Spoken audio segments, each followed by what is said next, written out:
All right, so get this. Today we're doing a deep dive on daily routines. But the source material is kind of unexpected. It's actually an episode from an English language learning podcast. Interesting. You wouldn't think, right? Like grammar lessons and life hacks, not exactly two things that go together. But this one, trust me, it's surprisingly insightful. Well, it is kind of fascinating how we often stumble upon wisdom in the most random places. I think what really grabs my attention here is the whole idea of routines, just how universal they are. Yeah. Everyone has them, whether you're like trying to pick up a new language or just going about your day to day. But are those routines actually working for us? That's the question, isn't it? It is. And this podcast, it's called English Leap. It's hosted by Jennifer, she's a student, and Daniel, he's a working professional. Okay. They both walk us through their daily routines. And along the way, they've got this vocabulary expert, Crystal, who pops in to explain any, key words or phrases. It's a pretty clever way to learn a language and get a glimpse into how people actually live their lives. Absolutely. It really does highlight how much language is intertwined with culture and actually putting it into practice, doesn't it? Totally. Okay, so let's jump into their morning routines.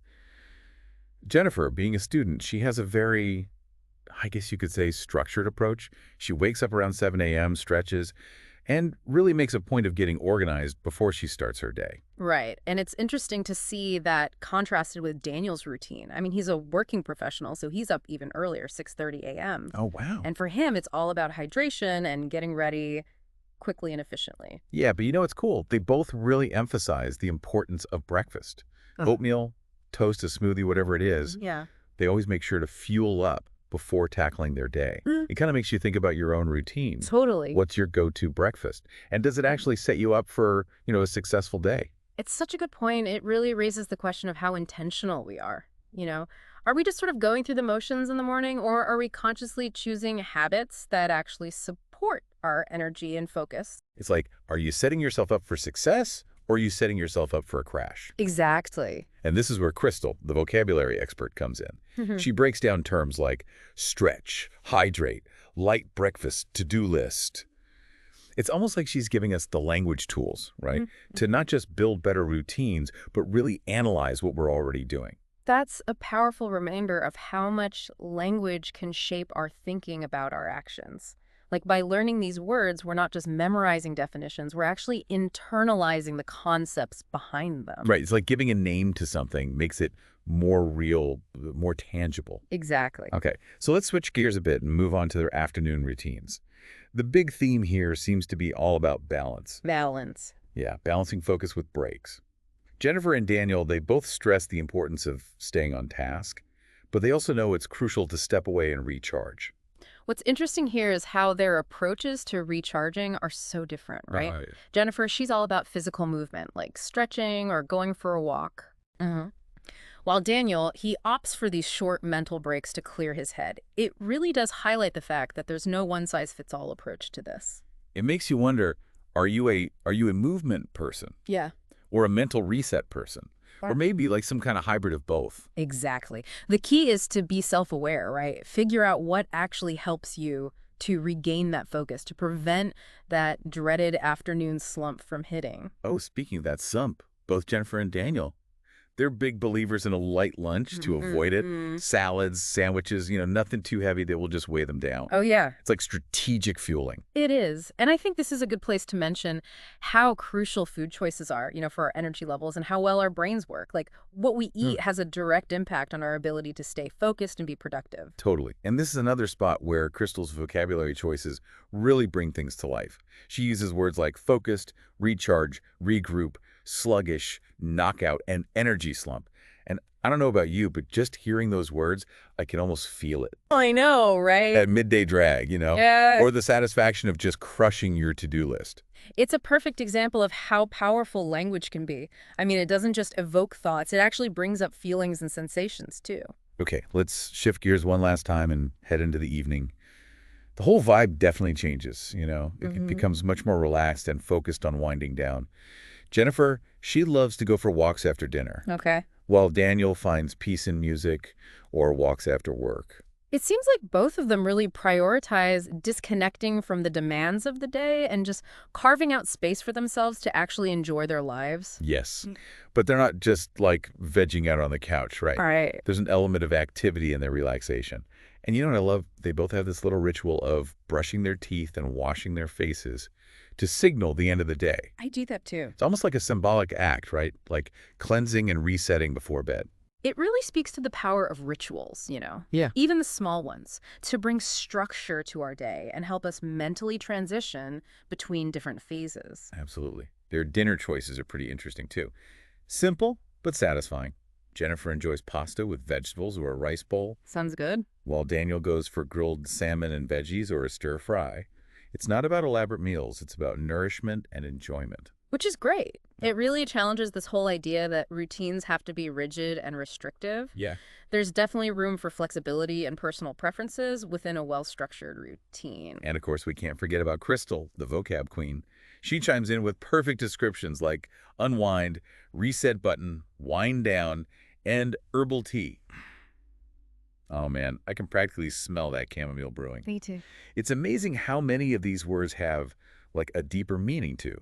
Reset button isn't just about electronics, it's about a complete mental shift, getting ready for a new part of the day. So true. Okay, I think it's time for a little pause here.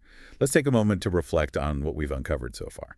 It's amazing to me, how these routines, they're not just about, like, getting things done, about productivity. You know what? I was just thinking the same thing. It's deeper than that. It really is, like by setting up these routines that work for their work life, but also their personal life. Yeah. It's like they're prioritizing well-being, too. Exactly. It's a more holistic approach. It's not just about checking off tasks. No. Jennifer and Daniel are really setting themselves up to thrive in all areas, not just, work or school. It's like we're not machines, right?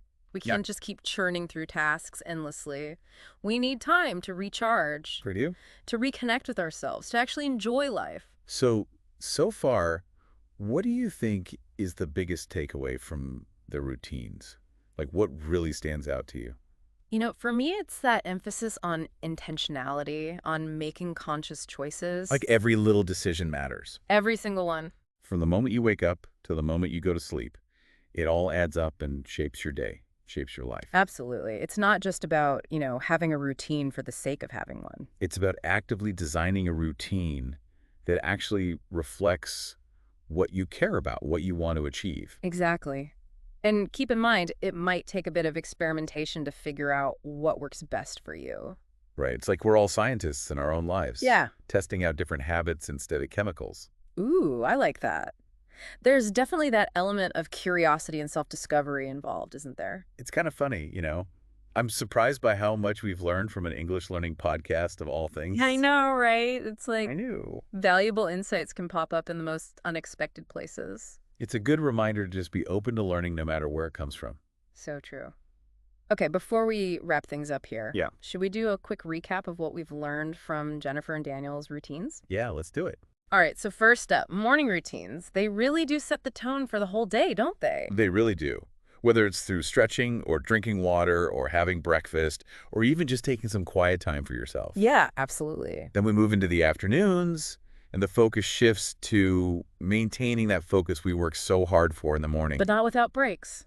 Yeah, breaks are key. Gotta avoid that dreaded energy slump. Definitely. And then in the evenings, Winding down. disconnecting from work or studies and doing things you actually enjoy. Exactly. And something I noticed throughout their whole day is they both prioritize pretty simple meals. Yeah, and those little rituals. Yes. The ones that add structure and help them transition between different parts of their day. So what does all of this mean for our listeners?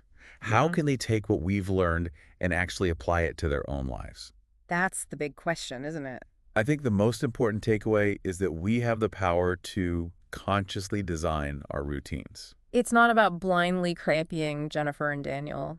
But taking inspiration from their mindful approach and adapting it to fit your own life, your own unique goals. Exactly. And remember, life is constantly changing. Things happen. So our routines should be able to change too. They need to evolve with us.